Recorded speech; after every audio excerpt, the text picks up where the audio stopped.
ನೋಡಿ ಇಲ್ಲಿ ಸಿರಾ ಹಾಸ್ಪಿಟ್ಲು ಮುಂದೆ, ಸರ್ಕಾರಿ ಆಸ್ಪತ್ರೆ ಮುಂದಗಡೆ ಒಂದು ಹಂಪ್ಸ್ ಇದೆ, ಒಂದು ದೊಡ್ಡ ಹಂಪ್ಸ್ ಇದೆ. ವೆಹಿಕಲ್ಲು ಇಲ್ಲಿ 4 ಕಡೆ ಇದ್ದದು ಕವರ್ ಆಗ್ತವೆ. ಭಾರೀ ವಾಹನಗಳು ಸಂಚಾರದ ದಟ್ಟಣೆ ಇಲ್ಲಿದೆ. ಆ ಕಡೆ ಮಾರ್ಕೆಟ್ ಇದೆ, ಈ ಕಡೆ ಹಾಸ್ಪಿಟ್ಲ್ ಇದೆ, ಈ ಕಡೆ ಒಂದು ದೊಡ್ಡ ಹಂಪ್ಸ್ ಇದೆ. ಅದ್ರ ಜೊತೆಗೆ ಇಲ್ಲೊಂದು ಗಾಡಿಗಳಿಗೆಲ್ಲ ಅಂಥದ್ದೊಂದು ಚಿಕ್ಕದು ಹಂಪ್ಸ್ ಇದೆ. ಸಾರ್ವಜನಿಕ ವಾಹನಗಳಿಗೆ ಭಾರಿ ಇಲ್ಲಿ ಏನಾದರೂ ಕೆಟ್ಟಾಗ ಅಂಥ ಚಾನ್ಸಸ್ಗಳು ಇರ್ತವೆ. ವೇಗವಾಗಿ ಬರ್ತವೆ ನೋಡಿ, 4 ಕಡೆಯಿಂದ ಗಾಡಿ ಬರ್ತವೆ. ಇಲ್ಲಿ ಯಾವ ರೀತಿ ಕ್ರಮ ಕೈಗೊಳ್ಳಬೇಕು ಅಂತಂದರೆ ಸಂಬಂಧಪಟ್ಟವರು ಇವಿ ವಾಹನಗಳಿದ್ದಾವೆ, 2 ವೀಲರ್ ದ್ವಿಚಕ್ರ ವಾಹನಗಳಿದೆ. ನೋಡಿ ಹೆಂಗೆ ತಿರ್ಕೊಂಡ್ರೆ ನೋಡಿ, ಗಾಡಿ, ಬಸ್ಸು, ಆಟೋ ಓಡಾಡೋದಕ್ಕೆ ಇಲ್ಲಿ ಜನಗಳ ಸಂದಣಿ ಬೇರೆ. ಇಲ್ಲಿ ಭಾರಿ ತೊಂದರೆ ಇದೆ. ಈ ತೊಂದರೆಯನ್ನು ಸಂಬಂಧಪಟ್ಟ ಇಲಾಖೆಯವರು ನೋಡಿ 1 ನಿಮಿಷದಲ್ಲಿ ಎಷ್ಟು ಗಾಡಿ ಪಾಸ್ ಆಗುತ್ತೆ ಅನ್ನೋದು ನೋಡಿ.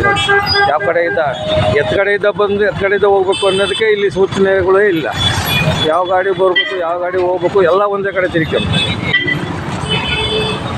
ಹಾಸ್ಪಿಟ್ಲು ಮುಂದಗಡೆ, ಗೌರ್ಮೆಂಟ್ ಸರ್ಕಾರಿ ಆಸ್ಪತ್ರೆ ಮುಂದಗಡೆ ನೋಡಿ ವಾಹನಗಳು ಯಾವ ರೀತಿ ಗಡಂತ ಶಬ್ದ ನೋಡಿ. ಬ್ಲೇಡ್ ಕಟ್ ಆಗ್ಬೋದು, ಆಕ್ಸಲ್ ಕಟ್ ಆಗ್ಬೋದು. ಬೇರೆ ನಿಧಾನಕ್ಕೆ ಬಂದರೆ ನೋಡಿ ಸ್ಪೀಡ್ ನೋಡಿ. ಆ ಕಡೆ ಮುಂದಗಡೆ ಸಂತೆ ಮೈದಾನ, ಡೈಲಿ ಸಂತೆ ಇಲ್ಲಿ. ಆ ಕಡೆ ವ್ಯಾಪಾರಸ್ಥರು, ಈ ಕಡೆ ಹಾಸ್ಪಿಟ್ಲಿಗೆ ಹೋಗೋರು ನೋಡಿ. ವಾಹನಗಳು ದಟ್ಟಣೆ ಸಂಧಿ ಯಾವ ಥರ ತಿರ್ಕೊಂತ ನೋಡಿರಿ ಸಡನ್ನಾಗಿ. ಹಾಗಾಗಿ ಇಲ್ಲಿ ಒಂದು ಟ್ರಾಫಿಕ್ ವ್ಯವಸ್ಥೆ ಆಗಬೇಕು, ಸಾರ್ವಜನಿಕವಾಗಿ ನಿಂತು ಹೋಗೋಂಥ ವ್ಯವಸ್ಥೆ ಆಗಬೇಕು. ಜೊತೆಗೆ ಯಾವ ರೀತಿ ಇಲ್ಲಿ ಅನುಕೂಲ ಮಾಡಿಕೊಡ್ಬೇಕು ಅಂತ ಸಂಬಂಧಪಟ್ಟ ಇಲಾಖೆಯವರು ಗಮನ ಹರಿಸಬೇಕು. PWD ಆಗಲಿ, ಪಂಚಾಯತ್ ಪಟ್ಟಣ ಪುರಸಭೆಯರಾಗಲಿ ನೋಡಿ ಗಾಡಿಗಳು ಹೆಂಗೆ ಬರ್ತವೆ. Auto, car, jeep, bus, lorry, ದ್ವಿಚಕ್ರ ವಾಹನಗಳು ಜನಸಂದಣಿ ಭಾರಿ ತೊಂದರೆ ಆಗುವಂಥ ಸ್ಥಳದಲ್ಲಿ ಮುಂಜಾಗ್ರತಾ ಕ್ರಮವಾಗಿ ಬೇಕಾದಂಥ ವ್ಯವಸ್ಥೆ ಆಗಬೇಕಾಗಿ